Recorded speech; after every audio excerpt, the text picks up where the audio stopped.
अस्सलाम वालेकुम dear student. तो आज हम एक और लेक्चर रिकॉर्ड करेंगे। प्रीवियस लेक्चर में हमने चैप्टर नंबर 12 स्टार्ट किया था और आज हमारा टॉपिक है गासियस लॉ। सबसे पहले जो एंट्री टेस्ट में क्वेश्चन आता है कि गासियस लॉ कहाँ पे यूज़ होता है, तो Gauss's law electric field intensity find करने के लिए यूज़ करते हैं। गासियस लॉ का स्टेटमेंट क्या है? The total outward flux of any hypothetical Gaussian surface is equal to 1 upon epsilon naught times the net charge in the surface।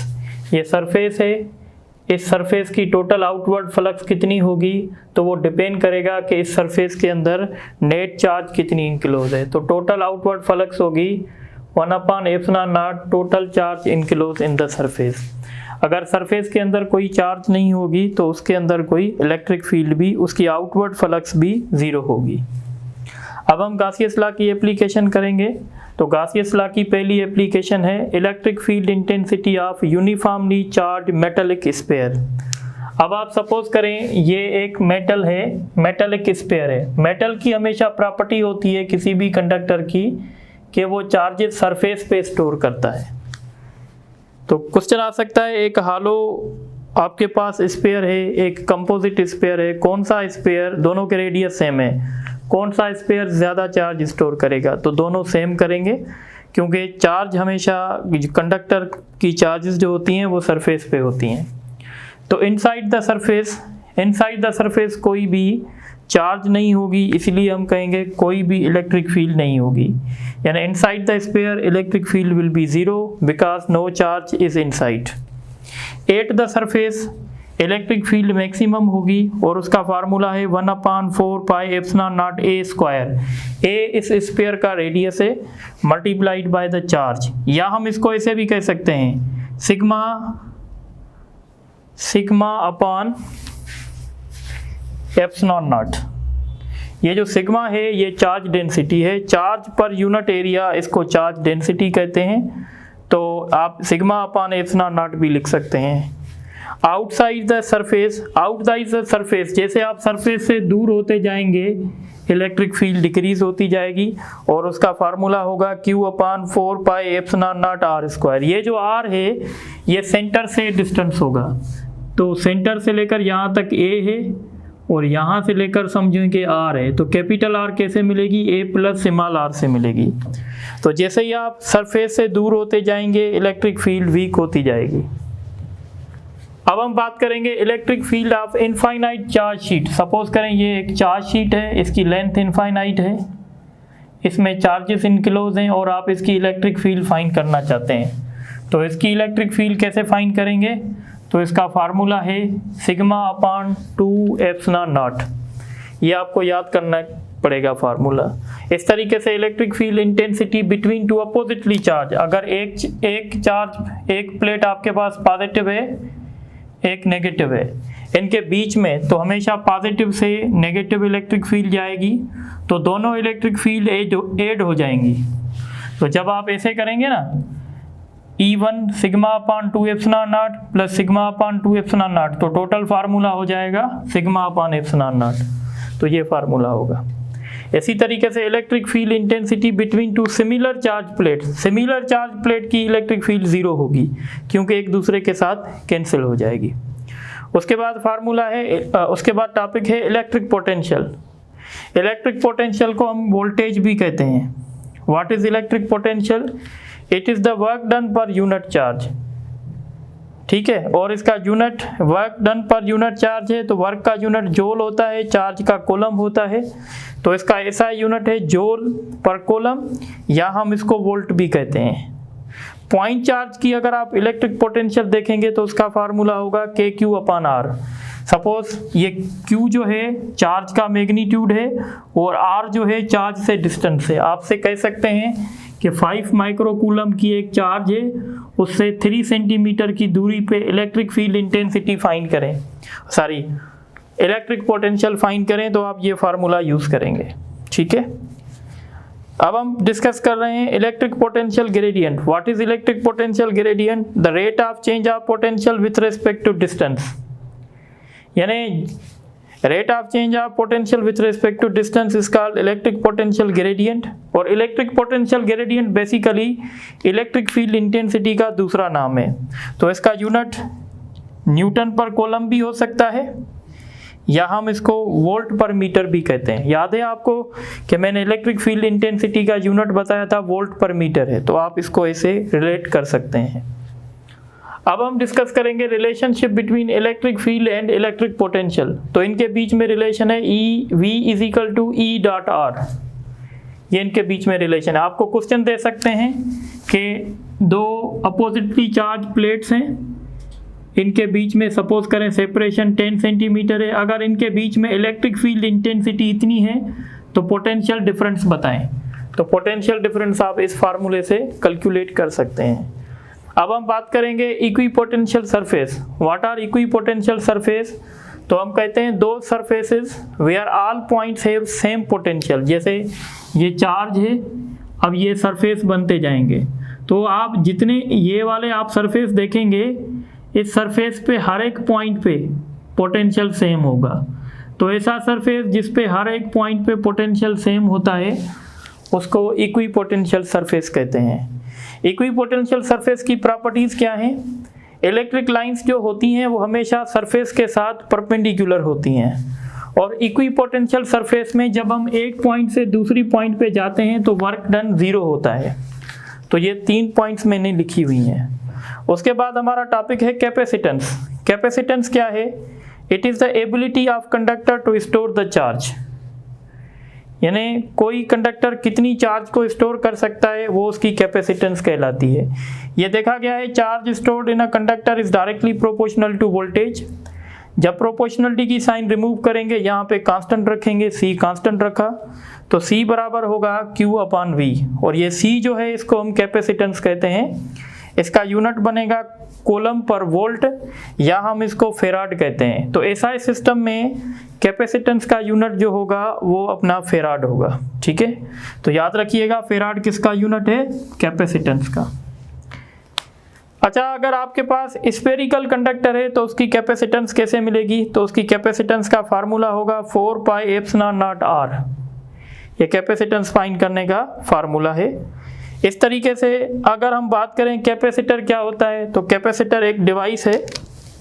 Capacitor की अगर बात करेंगे तो हम कहेंगे it is a device which store the charges.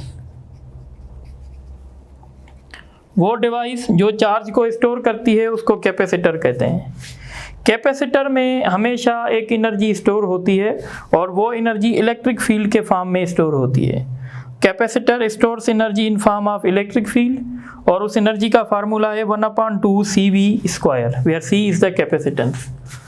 अब हम बात करेंगे पैरेलल प्लेट कैपेसिटर्स की। What is parallel plate capacitor? It is a set of two conductors which are placed at a certain distance by an insulating media। दो हमने conductor लिए और इन दो कंडक्टर के बीच में सेपरेशन कर दी और इनके बीच में इंसुलेटिंग मीडिया रखा, तो ये हमारा पैरेलल प्लेट कैपेसिटर बन गया। सबसे इंपॉर्टेंट बात होती है पैरेलल प्लेट कैपेसिटर की कैपेसिटेंस का फार्मूला। तो इसकी कैपेसिटेंस का फार्मूला है ε0A/d। अगर आप सिर्फ ε0 यूज करेंगे इसका मतलब है इनके बीच में एयर है, पर अगर आप इनके बीच में कोई डाइलेक्ट्रिक मीडिया रखेंगे तो इसका फार्मूला हो जाएगा ε0A/d। तो इसका मतलब है डाइलेक्ट्रिक रखने से कैपेसिटेंस बढ़ जाएगी। तो अब ये फार्मूला भी मैंने लिखा है। ये एयर फील्ड कैपेसिटर था, उसमें अगर हमने कोई डाइलेक्ट्रिक रखा है तो उसकी कैपेसिटेंस बढ़ जाएगी। कितनी कैपेसिटेंस बढ़ेगी? जितना उसकी रिलेटिव परमिटिविटी होगा। सपोज अगर मैं कहता हूँ एक कैपेसिटर की कैपेसिटेंस है 100 माइक्रोफेरेड और उनके बीच में मैंने एक डाइलेक्ट्रिक रखा है जिसका ε0r3 है। अब बताओ कैपेसिटेंस कितनी होगी? तो हम कहेंगे 100 मल्टीप्लाइड बाय 3 300 हो जाएगी।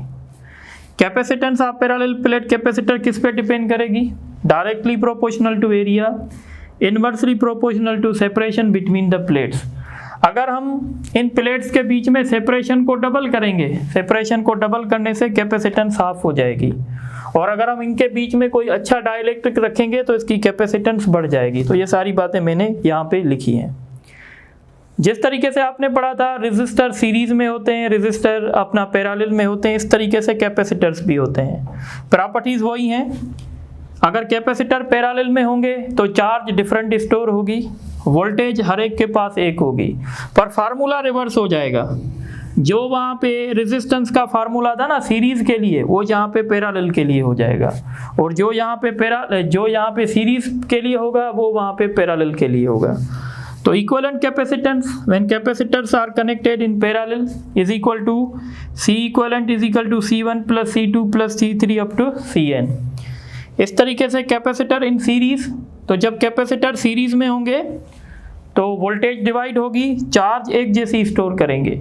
इक्विवेलेंट कैपेसिटेंस का फार्मूला होगा 1/C1 1/C2 up to 1/Cn। और अगर दो कैपेसिटर्स होंगे तो ऊपर प्रोडक्ट करेंगे, नीचे सम करेंगे। अगर सेम कैपेसिटी के होंगे तो C डिवाइडेड बाय N। ठीक है, तो आप इसको नोट करें तो कुछ और थोड़ा सा जो है डिस्कस कर लेते हैं।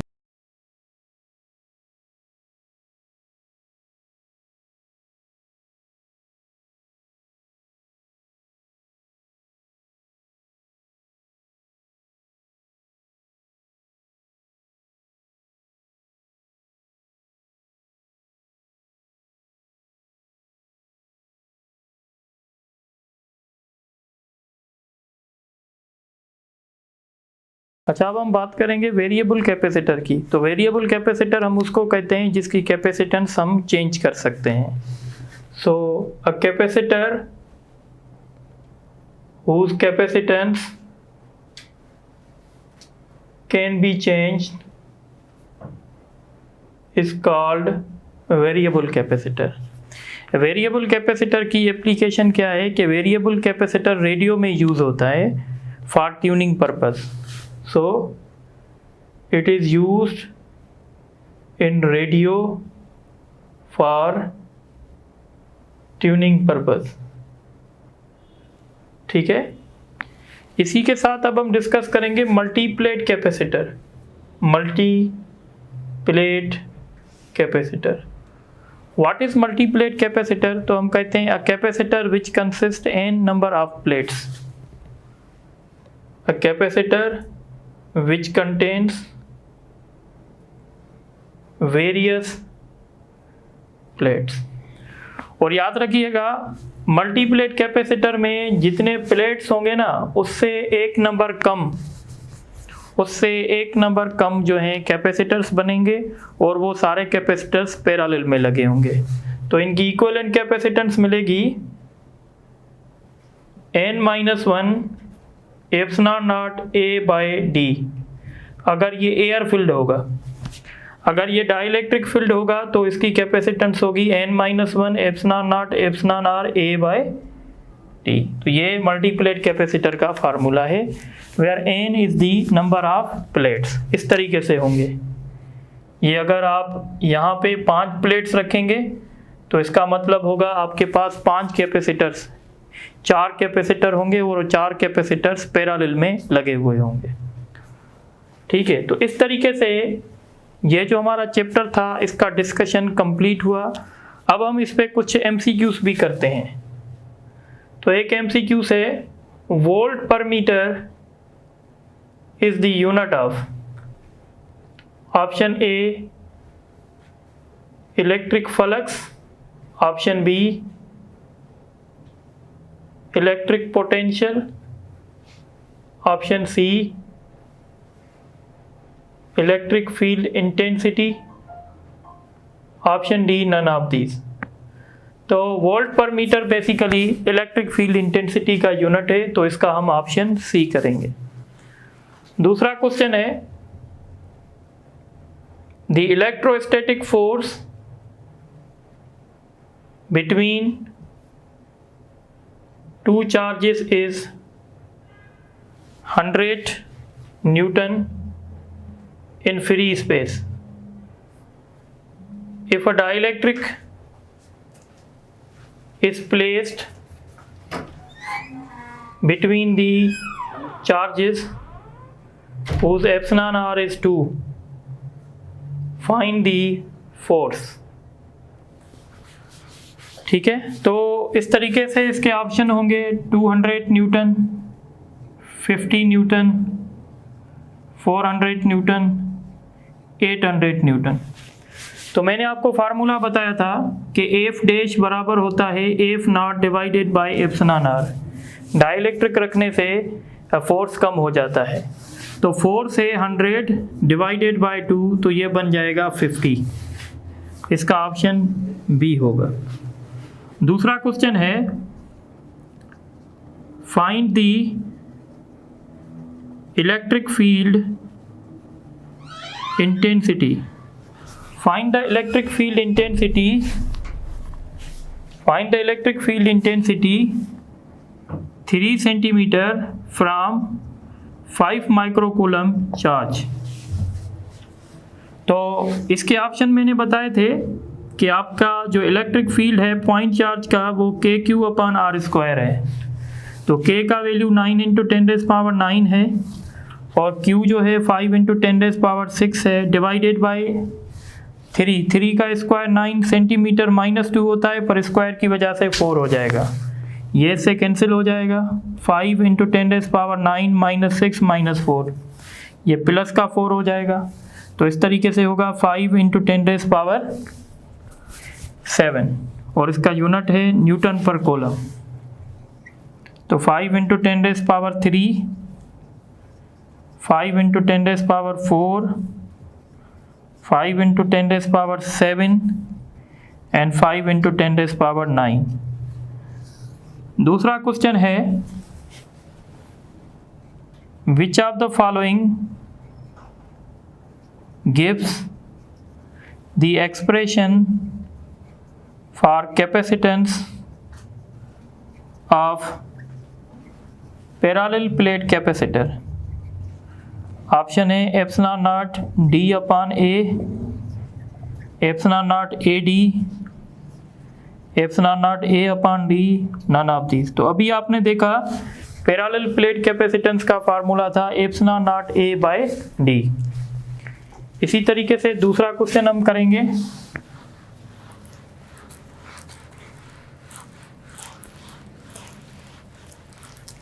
क्वेश्चन है the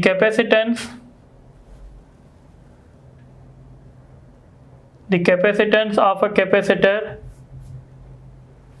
can be increased by option A increasing the separation between plates, option B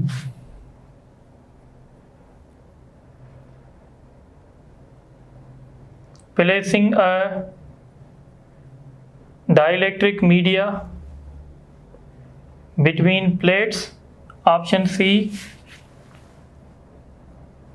decreasing the separation between plates, option D both B and C।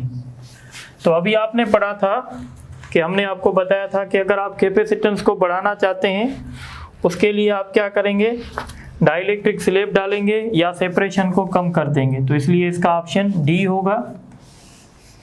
एक हम न्यूमेरिकल करते हैं। The electric field intensity between two oppositely charge plates is 100 या 5 into 10⁻⁻6 Newton per coulomb if separation between plates is 3 centimeter। ठीक है, 3 centimeter find the potential difference। तो इसका भी फार्मूला बताया था, E × D है, इलेक्ट्रिक फील्ड है 5 × 10⁻6, डिस्टेंस है 3 सेंटीमीटर, तो 15 × 10⁻4 और इसका यूनिट होगा वोल्ट। तो इसका ऑप्शन है 3 × 10⁻4, 15 × 10⁻4, 7 × 10⁻4, नन ऑफ दीज। तो इसका बेस्ट ऑप्शन बी होगा। तो इसी तरीके से मैंने कुछ आपको MCQs करवाए हैं और मैं इंशाल्लाह टेस्ट भी अपलोड कर दूंगा चैप्टर 13 की, तो आप उससे भी ये क्वेश्चन कर सकते हैं। फिर इंशाल्लाह नेक्स्ट टाइम कोई और चैप्टर डिस्कस करेंगे। Thank you very much.